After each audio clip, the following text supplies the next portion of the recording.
Welcome back to my channel. എല്ലാവർക്കും സുഖമാണെന്ന് കരുതുന്നു. അപ്പോൾ നമ്മളിന്ന് കാണാൻ പോകുന്ന ക്ഷേത്രം എന്ന് പറയുന്നത് 1008 ശിവലിംഗമുള്ള ഒരു ക്ഷേത്രമാണ് കേട്ടോ. അത്രയും നല്ല ആംബിയൻസ് ആണ് കേട്ടോ.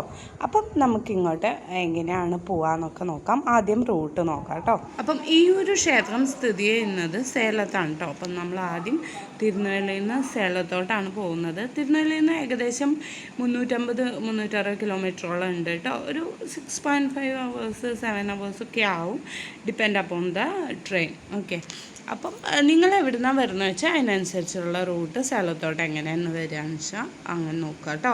ഇപ്പം നാട്ടിൽ നിന്നൊക്കെ വരികയാണെന്ന് വെച്ചാൽ ഈ ഒരു റൂട്ടല്ല. നമുക്കിപ്പം നാട്ടിൽ നിന്ന് കോയമ്പത്തൂർ പാലക്കാടോ തൃശ്ശൂരിൽ നിന്നൊക്കെ വരികയെന്ന് വെച്ചാൽ നമുക്ക് ആ കോയമ്പത്തൂർ വഴിയല്ലേ നമ്മൾ പോവുക. അപ്പം ആ വഴിയാകുമ്പോൾ കുറച്ചുകൂടി ഈസി ആയിരിക്കും കേട്ടോ. അപ്പം സേലം ജംഗ്ഷനിൽ നമ്മൾ എത്തിയിട്ടുണ്ട്. സേലത്തു നിന്നും ഒരു 12 മുതൽ ഒരു 15 കിലോമീറ്ററൊക്കെ അത്രയൊക്കെ തന്നെ ഉള്ളൂ കേട്ടോ, അരിയന്നൂർ എന്നുള്ള പ്ലേസിലോട്ട്. അപ്പം ഈ ഒരു ക്ഷേത്രം സ്ഥിതി ചെയ്യുന്നത് സേലം അരിയന്നൂർ എന്ന് പറഞ്ഞിട്ടൊരു പ്ലേസിലാണ് കേട്ടോ സ്ഥിതി ചെയ്യുന്നത്. അപ്പം നമുക്ക് പ്രൈവറ്റ് വെഹിക്കിൾ ഉണ്ടെങ്കിൽ അതിൽ പോവാം. നമ്മൾ ഇൻ കേസ് കാറിലൊക്കെയാണ് വരുന്നത് വെച്ചാൽ അങ്ങനെ പോവാം കേട്ടോ. ഇല്ലയെന്നുണ്ടെങ്കിൽ ഓട്ടോ എടുക്കാം. എനിക്കിവിടെ തമിഴ്നാട് ക്ഷേത്രങ്ങളിൽ ഏറ്റവും ഇഷ്ടം എന്താണെന്ന് വെച്ചാൽ അതിൻ്റെ ആർക്കിടെക്ചറും ശില്പകലകളും ഒരു ബിൽഡിങ്ങിൻ്റെ ഒക്കെ ഒരു സ്ട്രക്ചറും കാര്യങ്ങളൊക്കെ തന്നെ കേട്ടോ. നമ്മളെ നാട്ടിലെ അമ്പലങ്ങളിൽ നിന്ന് ബിൽഡിങ്ങും ആർക്കിടെക്ചറും ഒക്കെ നോക്കിയാൽ ഒരുപാട് വ്യത്യാസമുണ്ട് കേട്ടോ ഇവിടെയുള്ള അമ്പലങ്ങൾക്ക്. അപ്പം ഈ ഒരു ക്ഷേത്രത്തിൽ മൊത്തം 1008 ശിവലിംഗങ്ങളാണെന്നാണ് കേട്ടോ പറയുന്നത്. ആ മണ്ഡപങ്ങളായിട്ട് നിങ്ങൾ കാണുന്നതിൽ ഓരോന്നും ഓരോ ശിവലിംഗം വെച്ചിട്ടുണ്ട് കേട്ടോ. ഈ ക്ഷേത്രം നിർമ്മിച്ചിട്ടുള്ളത് ഏകദേശം 20th സെഞ്ച്വറിയിലാണ് കേട്ടോ ഈ ഒരു ക്ഷേത്രം ബിൽഡ് ചെയ്തിട്ടുള്ളത്.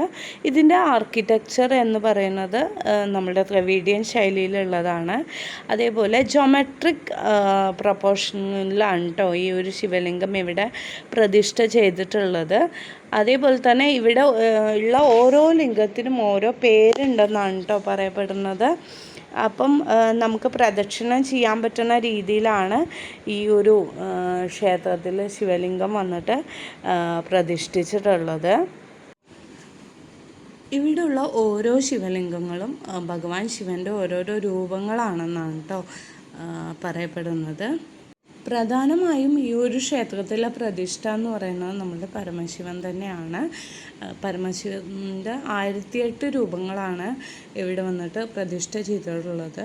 അതല്ലാതെ നന്ദി ഭഗവാനും ഗണപതി ഭഗവാനും പാർവതി ദേവിയാണ് വേറെയുള്ള ഉപപ്രതിഷ്ഠകൾ എന്ന് പറയുന്നത്.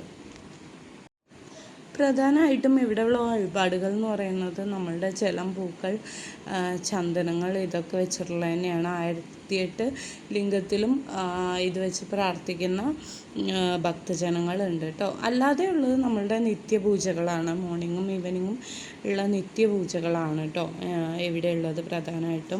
എന്നെ പ്രധാനമായിട്ടും ഈ ഒരു ക്ഷേത്രത്തിൽ ആകർഷിച്ച ഇവിടുത്തെ നന്ദി ഭഗവാനും അതേപോലെ ഒരുപാട് ശിവലിംഗങ്ങളും അതേപോലെ ഇവിടുത്തെ അമ്പലത്തിലെ ആർക്കിടെക്ചറും കാര്യങ്ങളൊക്കെ തന്നെയാണ് കേട്ടോ. ശില്പകലകളും കാര്യങ്ങളൊക്കെ തന്നെയാണ്. ഞാൻ ഇത്രയും ശിവലിംഗങ്ങൾ ഒരുമിച്ച് കണ്ടിട്ടുള്ളത് നമ്മൾ തഞ്ചാവൂർ പെരിയ കോവിലാണ്, ബൃഹദീശ്വര ക്ഷേത്രത്തിൽ. നിങ്ങൾക്ക് എൻ്റെ വീഡിയോസ് ഫോളോ ചെയ്യുന്നവർക്കറിയാം, ഞാനൊരു 2-3 years മുമ്പ് ഞാൻ വന്നിട്ട് തഞ്ചാവൂർ പെരിയ കോവിൽ പോയിട്ടുണ്ടായിരുന്നു എൻ്റെ മാഷുമായിട്ട്. അപ്പം ആ സമയത്താണ് ഞാൻ ഇത്രയും ശിവലിംഗങ്ങളൊക്കെ ഒരുമിച്ച് കണ്ടിട്ടുള്ളത് കേട്ടോ. ഇതൊരു നല്ല എക്സ്പീരിയൻസ് ആയിരുന്നു. ഇതിൻ്റെ ആംബിയൻസൊക്കെ കാണാൻ നല്ല ഭംഗിയാണ്. പിന്നെ ഒരു പോസിറ്റീവ് എനർജി ഉള്ള ക്ഷേത്രമാണ് കേട്ടോ. അപ്പോൾ പറ്റുന്നവരൊക്കെ വിസിറ്റ് ചെയ്യാം കേട്ടോ.